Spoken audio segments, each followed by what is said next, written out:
نوید توی داماد و عروسی را دیدم، اما توی جدا شوی را باری اول میبینم.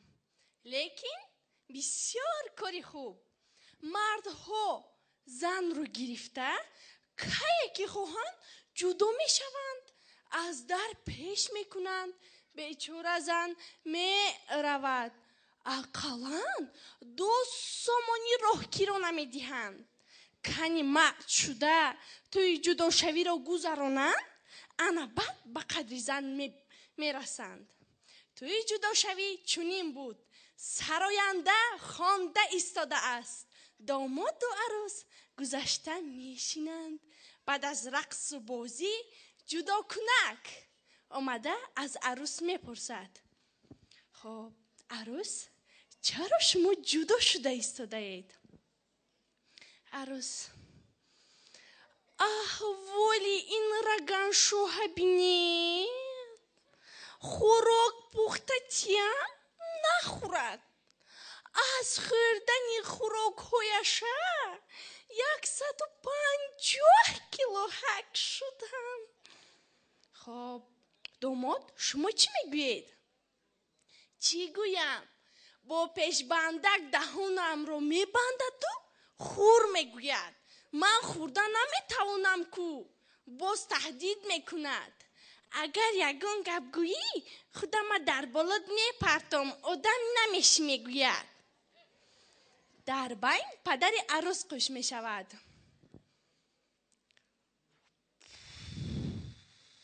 اوی رگن شاه، دختری من 170 کیلو بود.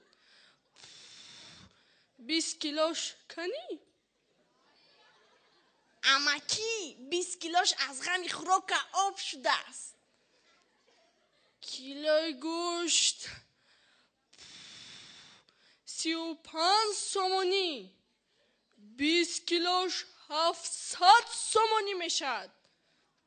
پولش کی میدهد؟ امکی ذخیره 2 سالمان را در 2 ماه خورده تمام کرد.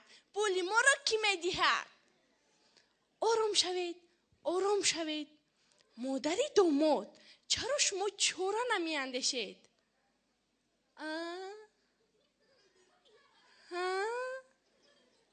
چرا نمی اندیشید؟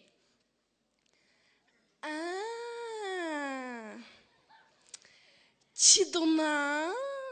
میخورند و خوب، میخورند و خوب. باور کنید از سخت تلخ مسکنک ها بسیار تلخ میکنند. کلی نبینید پوفک بری دام کدگی سوزن زنید پک کده میکفد. در بین پدر عروس خوش می شود. اوی قاقگلک، دخترم مثل خودم ذاتی، مثل اجدادی تو بوزیدم قاق نه. خب جنجال نکنید، مراسا کنید. بید بهترش از داماد و عروس میپرسیم. داماد عروس را دوست میدارید؟ بله، اما میگویند جدا شو، یک زن اکونومیست گرفته میدهیم که کمتر خورد. در بین پدر عروس خوش میشود.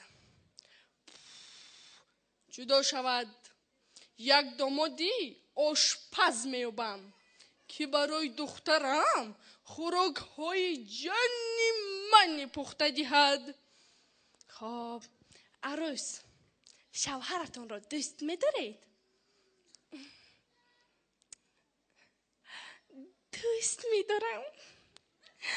از دوستداری من با جای خوراک قریب شوهرم خورم. نباشد قشه پیر شوید. والدین سرپول بهترش با یتیمان و معیوبان کمک کنید. این توی اختراع کرده شما به زیان مردم است. سلامت باشید.